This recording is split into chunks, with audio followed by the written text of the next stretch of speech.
13 ఏళ్లు పీఎంగా 11 ఏళ్లు సెలవులు జీరో, స్కామ్లు జీరో, సొంత బంగ్లా లేదు, ఆస్తులు పెద్దగా లేవు. ఆయనే నరేంద్ర దామోదర్ దాస్ మోదీ. 2013లో మోదీని ప్రధాని అభ్యర్థిగా పార్టీ రంగంలోకి దించింది. 2014లో దేశమంతటా మోదీ ప్రభంజనం వీయడంతో మొట్టమొదటిసారి బీజేపీ పూర్తి మెజారిటీతో అధికారంలోకి వచ్చింది.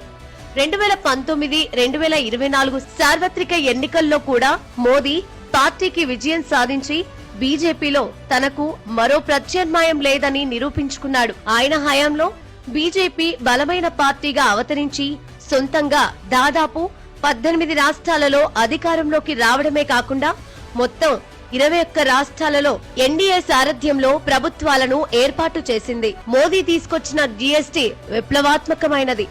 జమ్మూ కాశ్మీర్ కు స్వయం ప్రతిపత్తి కల్పించే 370 ఆర్టికల్ రద్దు మోదీజీ రాజకీయ స్థైర్యానికి నిదర్శనం. ముస్లిం సమాజం నుంచి వ్యతిరేకత వచ్చినా మహిళల హక్కులను కాపాడాలన్న ఉద్దేశంతో ట్రిపుల్ తలాక్ రద్దు చేశారు.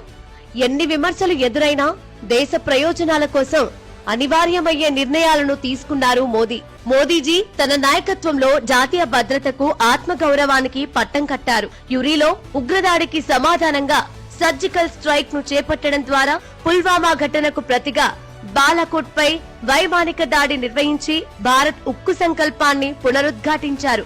పహల్గామ్ ఉగ్రదాడికి ప్రతిగా నిర్వహించిన ఆపరేషన్ సింధూర్ ద్వారా తన పౌరులపై దాడిని భారత్ సహించబోదని, రెండింతలు ప్రతీకారం తీర్చుకుంటుందని చాటి చెప్పారు.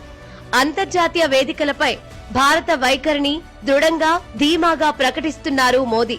అగ్రదేశాల సరసన సగర్వంగా నిలబడుతున్న భారత్ ను ఇప్పుడు చూస్తున్నారు.